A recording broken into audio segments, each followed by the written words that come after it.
some among them were potentially dangerous. Most were loyal. But no one knew what would happen among this concentrated population if Japanese forces should try to invade our shores.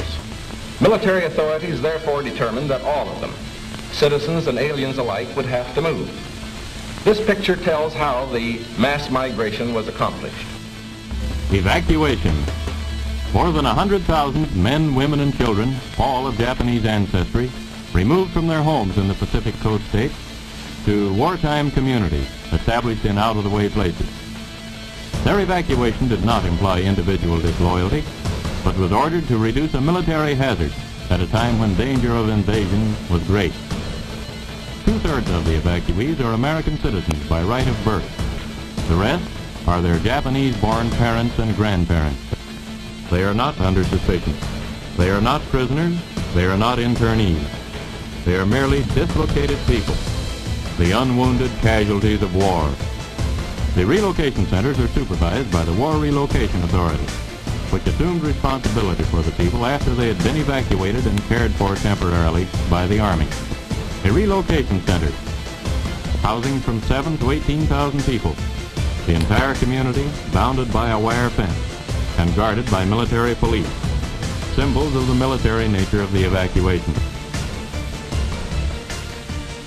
Each family, upon arrival at a relocation center, was assigned to a single-room compartment, about 20 by 25 feet. Barren, unattractive. A stove, a light bulb, cots, mattresses, and blankets. Those were the things provided by the government.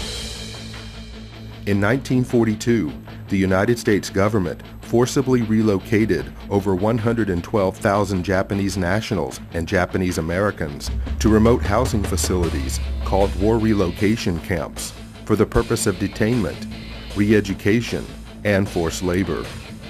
Of those interned, 62% were United States citizens. President Franklin Roosevelt authorized the internment with Executive Order 9066, allowing military commanders to designate military areas as exclusion zones. This power was then used to declare the entire Pacific coast as an exclusion zone, forbidding people of Japanese descent to live within these areas, unless, of course, they were held in war relocation camps. In 1944, the Supreme Court upheld the constitutionality of these exclusion zones, and in 1945, after 2.5 long years of imprisonment, the interns were finally released. The United States government issued no formal apologies, but did present each former inmate with exactly $25 in cash and a train ticket home, if they were lucky enough to still have one. 43 years later, in 1988, President Ronald Reagan would sign a bill that formally apologized for the internment of Japanese Americans on behalf of the United States government, and finally granted reparations to survivors. The language of the bill stated that government actions of the 1940s internments were based upon 3 criteria: racial prejudice, wartime hysteria, and a failure of political leadership. So what is most important in this bill has less to do with property than with honor. For here we admit a wrong. Here we reaffirm our commitment as a nation to equal justice under the law. In 2001, following the attacks of September the 11th, our government again went into open roundup mode, detaining and imprisoning thousands of United States citizens, again seemingly based upon the same 3 criteria used to intern Japanese Americans: race prejudice, war hysteria, and a failure of political leadership. Let there be no argument. The United States government has put its own citizens in detention centers. The justifications for doing so range from personal prejudices based upon political and religious grounds to wartime frenzies and fears of future terrorist attacks. In a time of great crisis, the impossible becomes possible. Is it possible that internment camps are being built in the United States today? Is it possible that history will repeat itself?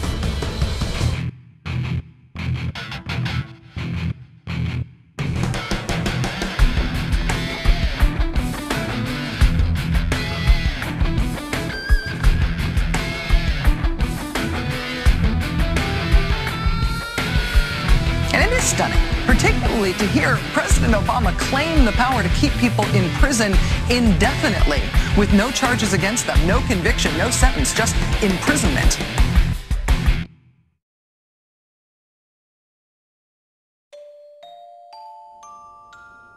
Well, we used internment camps here in the United States during World War II, and we interned Japanese Americans, or Americans, I should say, to be more correct, Americans of Japanese descent. And these people were cordoned off for the duration of the war. Background checks could have been done. They could have been released or cleared out of those facilities. But it was thought best, because there was so much animosity toward the Japanese for the attack on Pearl Harbor and subsequent deaths of U.S. soldiers, that these people just be kept out of sight in one of their detention facilities. On April 1st, 1979, by Presidential Executive Order 12127, the Federal Emergency Management Agency was created for the purpose of coordinating the response to disasters that have occurred in the United States and that overwhelm the resources of local and state authorities. Upon its creation, FEMA absorbed the Federal Insurance Administration, the National Fire Prevention and Control Administration, the National Weather Service Community Preparedness Program, as well as several other federal-level preparedness programs. FEMA was also given the responsibility for overseeing the United States Civil Defense, a function which had previously been performed by the DoD's Defense Civil Preparedness Agency. In 2003, FEMA became part of the Department of Homeland Security's Emergency Preparedness and Response Directorate. FEMA follows three simple directives. 1. National emergency recovery. 2. Continuity of government. And 3. Combating perceived threats to the existing social and political order.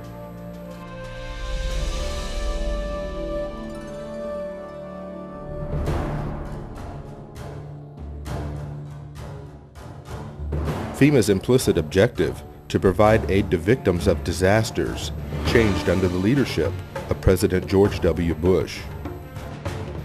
Although some may argue, prior to the Bush administration, FEMA's reaction time for responding to and the handling of national emergencies was beginning to improve. But in 2003, President Bush would shift the focus of responding to emergencies in America by placing FEMA under the umbrella of the Department of Homeland Security, whose stated objective was and still is to protect our nation from dangerous people. Did the Bush administration's war on terror mentality take priority over the government's emergency response to provide aid to victims during a national disaster? We're fighting evil.